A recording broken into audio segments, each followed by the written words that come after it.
We're still on that fast-moving wildfire that's been burning thousands more acres today as firefighters are racing to stop the onslaught of the flames. The Park Fire has spread to the north and toward Highway 32, a line that crews want to make sure it does not cross anymore. Dozens of structures are destroyed. The goal here is to keep more buildings and homes from going up. More than 1,700 personnel currently assigned to help bring this fire under control as they brace now for winds. Thanks for joining us at 5 today. I'm Golston Dar. I'm Lisa Gonzalez. This fire started Wednesday afternoon in the upper Bidwell Park area just east of Chico. It has since spread north, and spot fires are challenging the fire line on Highway 32, particularly in the northeastern side of the fire. CAL FIRE says the Park Fire has burned more than 178,000 acres, and that's about 14,000 acres more than the previous update earlier today. 134 structures have been destroyed. It's not clear of how many of those structures are homes. 4,000 more buildings are threatened right now. The Butte County Sheriff says the fire is burning between 4,000 and 5,000 acres an hour, so you can get an idea of how fast it is moving. A 42-year-old Chico man, Ronnie Stout, has been arrested on suspicion of starting this fire back on Wednesday afternoon. Crews say he pushed a burning car down an embankment. He's expected to be in court on Monday. The sheriffs today said a motive remains under investigation. It does hit differently. Yeah, and you're absolutely right. We have been living under the threat of a fire for weeks now with extraordinarily high temperatures, high fuel loads, dry conditions. People are on pins and needles in this community because of our history. We have been through major fires. This was the site of the 2018 Camp Fire. And for this one individual to set a fire that now we know has impacted thousands of people, will cost millions and millions of dollars, I hope will not cost any life. And live Copter 3 over the fire force once again. In the distance, you can see those little white specks. Those are firefighting aircraft working to try and put a line down, try and slow down the spread of this fire. But there is a huge wall of smoke that we can see right along the fire line as it has just exploded in size overnight in particularly. Just shows you the scale of what firefighters are dealing with here. We do have team coverage on the Park Fire for you today. We're going to get to our meteorologist, Heather Walden, coming up in just a minute with conditions that the firefighters have been facing. But first, let's get to KCRA 3's Orko Manna. He has been looking at the damage today. So, Orko, tell us what you've seen firsthand.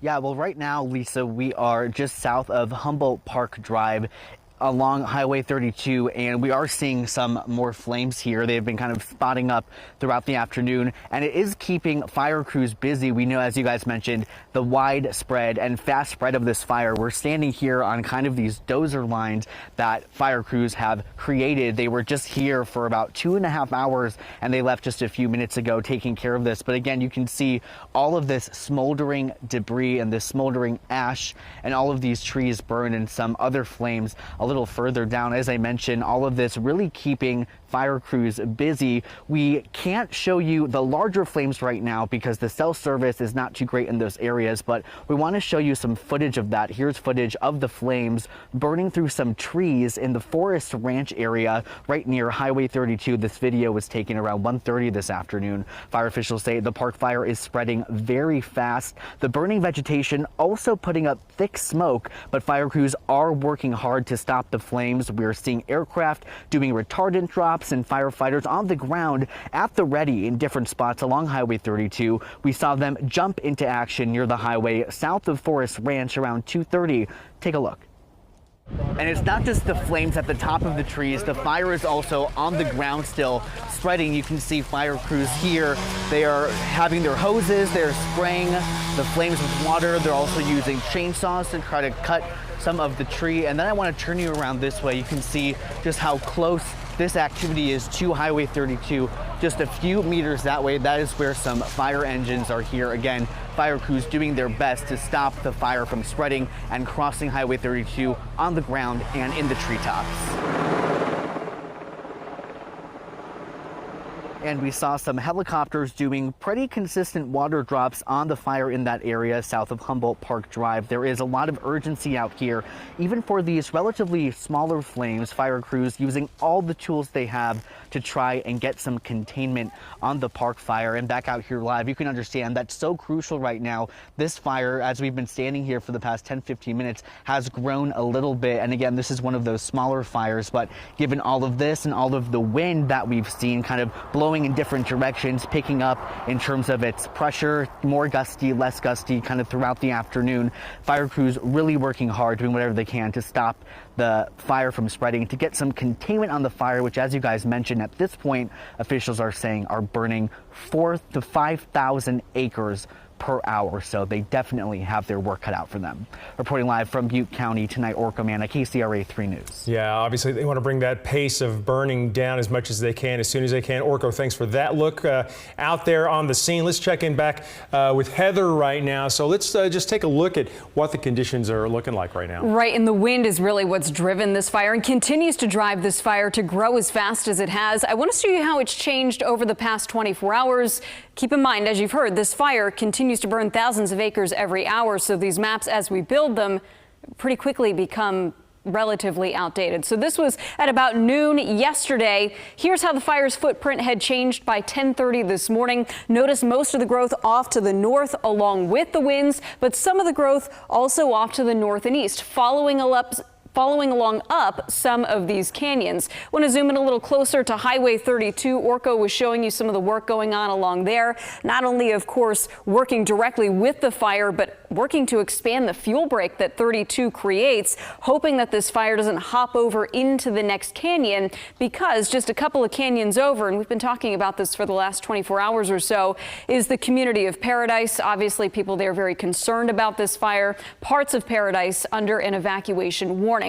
The winds, the prevailing winds, are going to continue to push the fire further up to the north, but again, it's those canyon winds that can also heavily influence the fire's behavior. Here's a look at the satellite picture. You see these white bursts, once again showing those pyrocumulus clouds, indicating more of that extreme fire activity on the north and east side. Back to you. Thank you. All right, yeah, thanks, Heather. Let's go to Live Copter 3 here, because this really gives you the picture here, the plume of smoke that this park fire is putting up. And you can just see again the scale of this fire from this video that we shot about an hour and a half ago almost.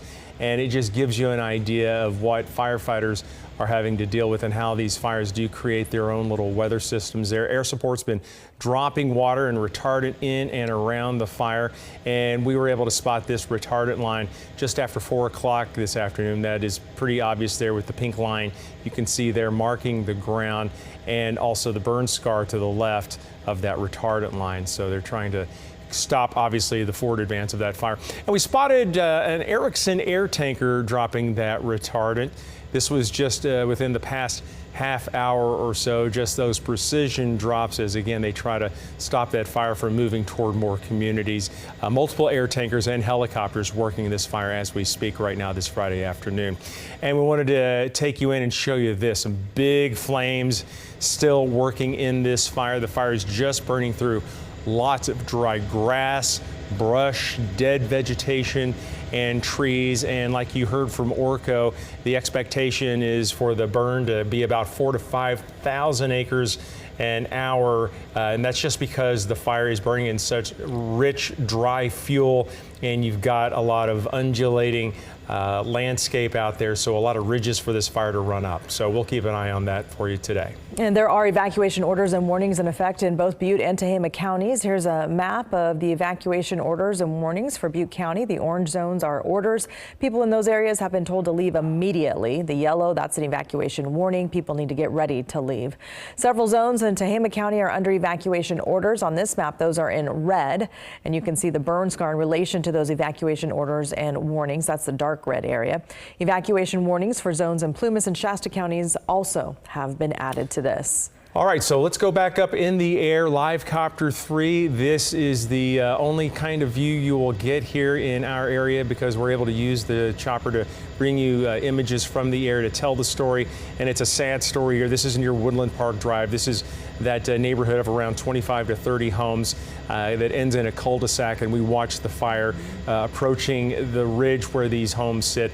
And now you can see down to the bottom, 1, 2, 3 properties completely gone. And then you see just off to the top there of the frame, you saw another home where it appears, at least from this vantage point, that it looks, for the most part, as we zoom out just a little bit, you'll see it at the top there. It appears to be mostly untouched. We don't have a really good ground view shot of what it looks like there, but it just again shows you the totality of the destruction when the fire touches those homes, and then also just the randomness as it goes into certain areas and in other areas it doesn't. Yeah, you can see the retardant drop there on the top left on the roof of that other home where, they were trying to draw a line there. And yeah, we were watching these homes yesterday afternoon pretty closely, and you can see just those three at the end really were destroyed, and you can see the side of the fire and where it approached it. And even though they have that defensible space, when the fire gets that hot, there's really nothing that can stop those flames. And I noticed, Golston, as you were talking, a lot of the trees around the burned homes weren't even singed. I mean, there were some of them that were blackened, but there were still a lot of trees standing there. So it's indicative interesting of some of the flaming material that can be set aloft by the winds and then drop down on the house, and that's when the destruction can occur. Crews have faced a lot of challenges fighting this fire over the past 2 days. Now triple-digit heats, low relative humidities, and now the winds have been proving difficult for firefighters to deal with. Thankfully, though, temperatures are cooler today. More resources are also headed to help them at the fire. It basically drive time and the inaccessibility to the ground resources. So it just takes longer for those folks to get out to the portions of the fire. Another one of the challenges that we're running into is the inaccessibility of some of the portions of the fire. So determining the best access point to get in there and to go direct on the fire has been a challenge. About 1,500 customers are without power in this area, and you can see the blocks of neighborhoods without electricity right now. One of those is Forest Ranch, just east of Upper Bidwell Park. PG&E says they de-energized distribution power lines and stages in and near where that fire was burning, and they say this is to protect firefighters and also obviously for public safety reasons.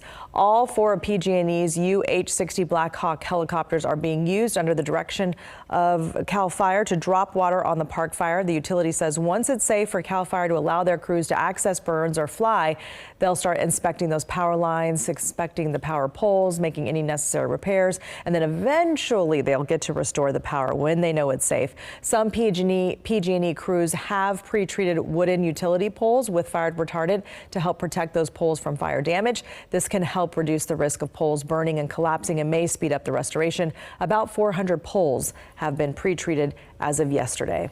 Well, a lot of resources, as you might imagine, are needed during a fire like this one. And CAL FIRE Foundation is one group that's working to support fire victims with cash cards. Staff says while state and federal aid usually does come in, it can take some time. So they work with the local organizations on the ground to get that aid to survivors quickly and almost immediately. They add that it does help if you have a go bag ready to go before those evacuation orders come down. Obviously, if you've done that in advance, that's very helpful because when you're under an evacuation warning, that's really you really waited a bit and you want to get started right then. And if it's a rapid onset and you have to leave, you need to leave then, and you really need to follow the instructions of the local authorities. Staff says that you can also help protect your home by making sure there's defensible space around it and encourage your neighbors to do the same. Although sometimes, as we just saw, that doesn't always help.